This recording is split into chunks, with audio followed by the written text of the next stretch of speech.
नमस्कार साथियों, मैं गोविंद मालवीय आपका हार्दिक स्वागत करता हूं एक बार फिर से। 2 दिन थोड़ा सा आपको वेट करना पड़ा किसी तकनीकी समस्याओं की वजह से। आज हम फिर से इस सीरीज का शुरुआत करते हैं और मैंने आपसे पिछले वीडियो में चर्चा की थी राजस्थान कला एवं संस्कृति से रिलेटेड, और जिसमें स्पेशली हमने राजस्थान के लोक देवताओं के बारे में चर्चा की थी। देखिए, लोक देवता मैंने बताया भी था आपको कि यह एक ऐसा टॉपिक है जिससे रिलेटेड कहीं ना कहीं एग्जाम में सवाल आपको निश्चित तौर पर मिलता ही मिलता है। इस कारण से लोक देवताओं वाले टॉपिक को आप अंडर एस्टिमेट नहीं कर सकते। राजस्थान के कंपटीशन में काफी महत्वपूर्ण होता है कला और संस्कृति के दृष्टिकोण से। लास्ट वीडियो में हमने चर्चा की थी, आप प्लेलिस्ट में जाकर देख सकते हैं। वह बाबा रामदेव या रामसा पीर के बारे में बात की थी, जो राजस्थान के प्रमुख लोक देवता पंच पीरों में शामिल हैं। देखिए, मैंने आपको बताया ये भी था कि लोक देवता जो होते हैं, देवता और लोक देवता में फर्क ये है कि ऐसे इंसानी रूप या इंसानी स्वरूप जिनको कुछ चमत्कारिक या अलौकिक कार्यों की वजह से स्थानीय लोगों ने पूजा है, माना है, उनकी भक्ति की है, उनके देवरे बनाए हैं, उनके पूजा स्थल बनाए हैं, उन्हें लोक देवता कहते हैं। ठीक है, तो दोस्तों, लोक देवताओं में सबसे पहले हमने बात की थी लास्ट वीडियो में बाबा रामसा पीर की। आज हम बात करते हैं पाबूजी राठौड़ की। देखिए, रामदेव जी जो है वह भगवान श्री कृष्ण के अवतार माने जाते हैं, और पाबूजी राठौड़ जो है वह लक्ष्मण के अवतार माने जाते हैं। राजस्थान में लक्ष्मण के अवतार हैं पाबूजी राठौड़। मैंने 4 लोक देवता बताए थे आपको, और उनमें सबसे पहले बाबा रामदेव जो कि भगवान श्री कृष्ण के अवतार माने जाते हैं, उसके बाद में पाबूजी राठौड़ जो लक्ष्मण के अवतार माने जाते हैं, देवनारायण जी जो कि गुर्जरों के लोक देवता हैं, वह भगवान विष्णु के अवतार माने जाते हैं, और कल्लाजी राठौड़ जो है वह शेषनाग के अवतार माने जाते हैं। ठीक है, थोड़ा सा मैं पाबूजी राठौड़ का आपको परिचय दे दूं। आपने राठौड़ शाखा में सबसे पहले राव सिंहा का नाम सुना होगा। राव सिंहा 1226 ईस्वी में राठौड़ शाखा की स्थापना की थी। सिंहा के पुत्र थे राव आसनाथ। आशनाथ के 10 लड़के थे राव आशनाथ के। उनमें से एक लड़के का नाम था, जिनका नाम था राव धांधल, जो कि कोलूमंड में थे। कोलूमंड वर्तमान जोधपुर में है। ठीक है, एक लड़के थे जिनका नाम था राव चूड़ा, राव वीरम, और वीरम के पुत्र थे राव चूड़ा, और चूड़ा के बड़े पुत्र थे राव रणमल, और छोटे पुत्र थे कान्हा, और कान्हा के पुत्र थे राव जोधा, जिन्होंने जोधपुर शहर की स्थापना की थी। इन्हीं राव धांधल जो थे, राव वीरम के भाई यानी आसनाथ के पुत्र, उनके एक पुत्र का नाम था राव पाबू राठौड़। इन्हीं के बारे में हम चर्चा कर रहे हैं। ठीक है, तो राव पाबू राठौड़ जो है वह राव आसनाथ के पुत्र धांधल के पुत्र थे, यानी राव आसनाथ जी के पोते थे। अगर यूं देखा जाए तो राव वीरम इनके समतुल्य, फिर राव पाबू राठौड़ राव चूड़ा के समतुल्य, यानी राव जोधा के पूर्वजों में से, यानी उनके ताऊ जी के लड़कों में से एक थे राव पाबू राठौड़। देखिए, राव पाबू राठौड़ के पिता का नाम था राव धांधल जी। ठीक है, राव धांधल जी की पत्नी कमल दे के एक पुत्र हुए थे जिनका नाम था राव पाबू राठौड़। उनका जन्म हुआ था कोलूमंड में 1239 ईस्वी में। ठीक है, राव धांधल के और कमल दे के पुत्र राव पाबू राठौड़। ठीक है, राव पाबू राठौड़ के बारे में थोड़ा सा मैं आपको राजनीतिक जीवन उनका बता देता हूं। वह राजस्थान में लक्ष्मण के अवतार तो माने ही जाते हैं, गायों के रक्षक, गौरक्षक देवता के रूप में भी पूजे जाते हैं। साथ ही साथ थोड़ा सा आपको बेसिक आइडिया ये भी बता दूं मैं आपको इनके राजनीतिक जीवन से जुड़ा हुआ, कि इनकी एक बहन थी, इनकी एक बहन थी जिनका विवाह हुआ था जो है जीवंतराव खींची से। ये जीवंतराव खींची जो है जायल, वर्तमान नागौर में एक जगह है, जायल के ठाकुर थे। ठीक है, तो हुआ ये था कि जब जीवंतराव खींची जायल के ठाकुर साहब से इनकी बहन का विवाह हुआ था, यानी जीवंतराव खींची जो है वह बाबूजी के बहनोई थे। ठीक है, और बाबूजी जीवंतराव खींची के साले साहब थे। ठीक है, देखिए कोलूमंड में एक चारण महिला थी जिसे हम देवल चारणी कहते हैं। देवल चारणी, देवल नाम था उसका, एक चारण महिला। चारण जो आदमी होता है उसको चारण बोलते हैं, और चारण महिला होती है उसे हम चारणी बोलते हैं। ठीक है, तो देवल चारणी नाम की एक महिला थी, उसके पास में एक घोड़ी थी जिसका नाम था केसर कालमी। ये बताया जाता है कि ये घोड़ी बहुत ही सुंदर थी और उसके समतुल्य आसपास कोई घोड़ी नहीं थी। बहुत ही सुंदर थी, बहुत ही फर्राटेदार घोड़ी थी। इस घोड़ी को देखने के लिए दूर दूर तक के लोग आते थे और ये बहुत ही प्रसिद्ध घोड़ी थी। तो एक बार जीवंतराव खींची जो है अपने ससुराल आए, यानी कोलूमंड आए, क्योंकि बाबूजी की बहन का विवाह जो है जीवंतराव खींची से करवा रखा था।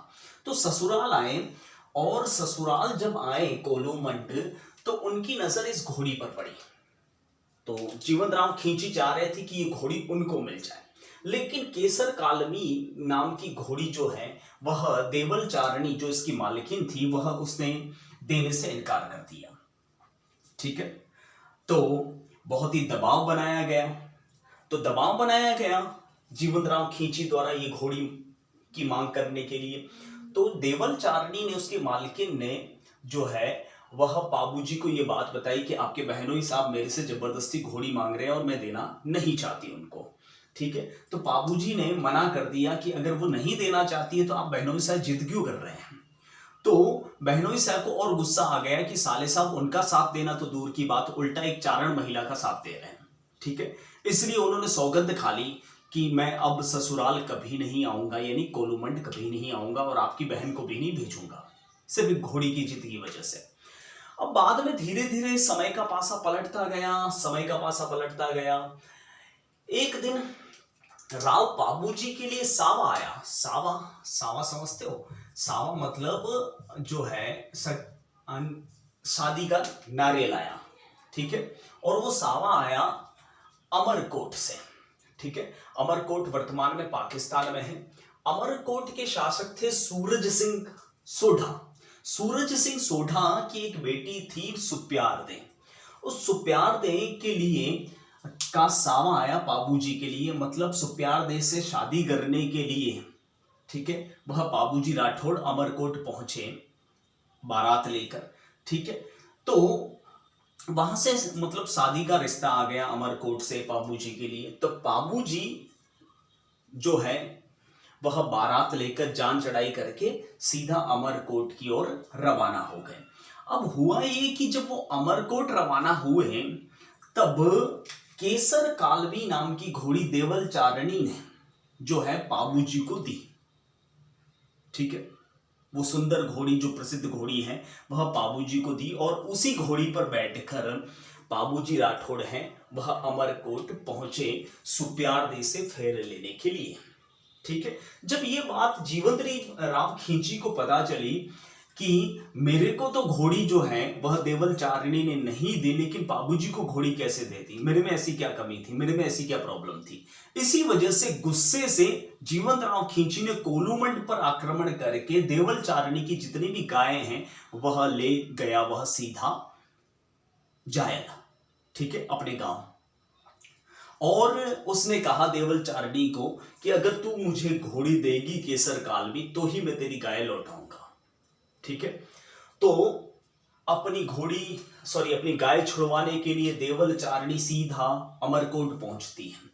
जब वह अमरकोट पहुंची तब बाबूजी राठौड़ सुप्यारदे से फेरे ले रहे थे। तो लगभग 3.5 सवा 3 फेरे ही कंप्लीट हुए थे और देवल चारणी वहां पहुंच गई और बाबूजी को कहने लगी कि आप मेरी घोड़ी केसर कालवी लेकर आए हैं, इस कारण से आपके बहनोई ने कोलूमंड पर आक्रमण करके मेरी सारी गाय ले गया है, तो आप मेरी गायों को छुड़वाइए। तो बाबूजी ने कहा कि अभी थोड़े ही फेरे बाकी हैं, फेरे तो कंप्लीट कर लेने दें। तो कि नहीं, आपकी वजह से आप मेरी घोड़ी लेके आए हैं, इसलिए आपका बहनोई मेरी गाय लेकर चला गया। सूरजमल सोढ़ा ने भी समझाया कि मेरी बेटी जो है आधी ब्याही हुई रह जाएगी, कुंवारी रह जाएगी, तो कम से कम फेरे तो लेने दे, मैं तुझे डबल गाय दे दूंगा। तो देवल चारनी तो जिद पर अड़ी कि नहीं, मुझे गाय चाहिए तो वही चाहिए। तो बाबूजी राठौड़ जो है अपने फेरे अपनी पत्नी सुप्यार दे के आधे फेरे वहीं छोड़कर अपने 4 भक्त या अपने 3 सहयोगियों के साथ चांदा, डेरा और हरमल के साथ में पहुंचे देवल चारणी की गायों को छुड़वाने के लिए। और देचू गांव, ये देचू गांव वर्तमान जोधपुर में है। देचू गांव में जीवन राम खींची और बाबूजी राठौड़ के मध्य काफी भयंकर संघर्ष हुआ। बाबूजी के साथ चांदा, डेरा और हरमल नाम के जो वीर योद्धा हैं वह भी लड़ते हुए शहीद हुए, और बाबूजी की समाधि भी यही है। तो गायों की रक्षार्थ जो है बाबूजी लड़ते हुए शहीद हुए थे, इसलिए इन्हें गौरक्षक देवता के रूप में भी पूजा जाता है राजस्थान में। ठीक है, तो एक तो इनका जन्म जो हुआ है वह कोलूमंड में हुआ है, यानी मुख्य मंदिर इनका कहाँ है, कोलूमंड जोधपुर में। दूसरा एक इनका छोटा मंदिर है आहड़ में, ठीक है, जो कि उदयपुर के अंदर है, और एक मंदिर है देंचू में। ये 3 मंदिर हैं बाबूजी राठौड़ के, कोलूमंड जोधपुर में, आहड़ उदयपुर में और देंचू जोधपुर में। ठीक है, कोलूमंड के मंदिर की विशेषता यह है कि यहाँ पर बाबूजी की जो मूर्त है वह घोड़े पर बैठी हुई यानी अश्वारोही मूर्ति है, और उनकी जो पाग है यानी पगड़ी है जो बाईं ओर झुकी हुई है। ठीक है, यहाँ पर क्षेत्र अमावस्या का मेला भरता है, बहुत ही प्रसिद्ध मेला भरता है, ध्यान रखना विशेष तौर से। एक पॉइंट ये भी काम आ सकता है कि जो बाबूजी राठौड़ हैं वह राजस्थान में पहली बार सिंध से ऊंट भारत लाए थे, यानी मारवाड़ लाए थे। ऊंटों को स्थानीय लोग सांड बोलते हैं। ठीक है, तो सांडे लाए थे या ऊंट लाए थे, ये पॉइंट आपके काम आ सकता है। और उन ऊंट को पालने वाले जो लोग हैं वह मारवाड़ में रायका या रेवाड़ी जाति के लोग कहलाते हैं। तो जब भी ऊंट उनका बीमार पड़ता है तो वह बाबूजी के नाम का डोरा या तांती बांधते हैं, तो कहते हैं कि ऊंट जो है ठीक हो जाता है। ठीक है, तो इनके जो प्रमुख भक्त हैं वह रायका यानी रेवाड़ी जाति के लोग, इसके अलावा मेहर जाति के लोग। देखिए, मैंने आपको बताया भी था लास्ट वीडियो के अंदर कि जिन लोक देवता को मुसलमान और हिंदू दोनों पूजते हैं उन्हें पंचपीर कहा जाता है। और पंचपीरों में मैंने आपको बताया था रामदेव जी, बाबू जी, गोगा जी, हड़बू जी और मेहा जी मांगलिया। 5 पीर हैं राजस्थान में जिनको हिंदू भी पूजते हैं और मुसलमान भी पूजते हैं। तो रायका जाति के लोग इन्हें पूजते हैं, मेहर मुसलमान जाति के लोग पूजते हैं। इसके अलावा भील जाति के लोग, भील जनजाति के लोग भी पूजते हैं। थोरी जनजाति के लोग भी पूजते हैं, थोरी जिन्हें नायक भी कहा जाता है। ठीक है, तो ये लोग इन्हें पूजते हैं। ठीक है, ये सवाल अक्सर आता रहता है बाबूजी की फड़ या पढ़, वैसे ओरिजिनल नाम पढ़ है लेकिन फड़ भी बोला जाता है। देखिए, फड़ क्या होता है, एक रेजी का कपड़ा होता है। ठीक है, एक कपड़े पर वह किसी भी लोकनायक या लोक देवता के चित्र उकेरे जाते हैं, चित्र बनाए जाते हैं, उनकी जीवनी जो है वह उस कपड़े पर, रेजी के कपड़े पर उकेरी जाती है। और ये फड़ जो है वह निर्मित की जाती है शाहपुरा भीलवाड़ा में। ठीक है, और फिर एक अंदर भोपे का भी फोटो होता है, वह भोपा जो है वह फड़ का वाचन करता है। तो बाबूजी की फड़ जो है वह नायक जाति या थोरी जाति के भोपे बाचते हैं यानी उसको गाते हैं, और रामदेव जी की फड़ को जो है कामड़िया भोपे जो है वह बाचते हैं या गाते हैं। बाबूजी की फड़ को भी रावण हत्ते नामक वाद्य यंत्र से गाया जाता है, वाचा जाता है, और रामदेव जी की फड़ को भी रावण हत्ता के माध्यम से गाया जाता है या वाचा जाता है। बाबूजी की फड़ और रामदेव जी की फड़ में ये वाला अंतर विशेष तौर से ध्यान रखना। बाबूजी की फड़ जो होती है वह पावड़ों के माध्यम से वाचन की जाती है, पावड़े मतलब दोहे होते हैं, और रामदेव जी की फड़ को प्यावलों के माध्यम से वाचा जाता है। प्यावले भी एक तरह से दोहे होते हैं। ठीक है।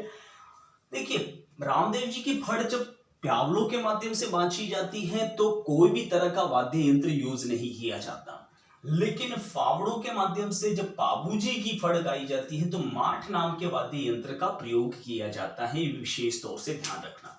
तो एक बार मैं फिर से रिपीट कर दूं, बाबूजी जो है वह गौरक्षक लोक देवता के नाम से जाने जाते हैं, पहली बात। दूसरा, यह राठौड़ खानदान से थे, राव सिंहा के वंशज थे, धांधल और कमलदे के पुत्र थे। इनकी पत्नी सुप्यारदे से इन्होंने आधे ही फेरे लिए थे और वहां से देवल चारणी की जो गाय छुड़वाने के लिए अपने ही जीजा जीवंतराज खींची से देचू में युद्ध किया। तो इनका जो जन्म है कोलूमंड में, एक तो वहां मंदिर है, दूसरा देचू में मंदिर है जहां उनकी समाधि है, और तीसरा आहड़ में मंदिर है, ये विशेष तौर से ध्यान रखना। चौथी बात, ऊंट के बीमार पड़ने पर जो रायका जाती है वह बाबूजी के डोरे या तांती बांधते हैं ऊंट के पैर में, तब ऊंट ठीक हो जाता है। राजस्थान में सबसे पहले ऊंट लाने का श्रेय भी बाबूजी राठौड़ को जाता है। राइकों के साथ में भील, थोरी और मेहर जाति के मुसलमान भी इन्हें पूजते हैं, ठीक है, ये बातें ध्यान रखना। बाबूजी और रामदेव जी की फड़ में बहुत ये अंतर हमेशा परेशान करता है। बाबूजी की फड़ जो है नायक या थोरी जाति के भोपे बाजते हैं और रामदेव जी की फड़ कामड़िया भोपे बाजते हैं। दोनों में रावण हत्या का प्रयोग होता है। बाबूजी की फड़ में जो दोहे होते हैं उन्हें पावड़े कहा जाता है और रामदेव जी की फड़ में प्यावले कहा जाता है। बाबूजी की फड़ में पावड़ों को बाजते समय माठ वाद्य यंत्र का प्रयोग किया जाता है, ये विशेष तौर से बातें ध्यान रखना। तो दोस्तों, आज के वीडियो में इतना ही बाबूजी के बारे में। हम अगली क्लास में नेक्स्ट लोक देवता की चर्चा करेंगे। तब तक के लिए आपसे मैं विदा लूंगा। जय हिंद, नमस्ते, वंदे मातरम।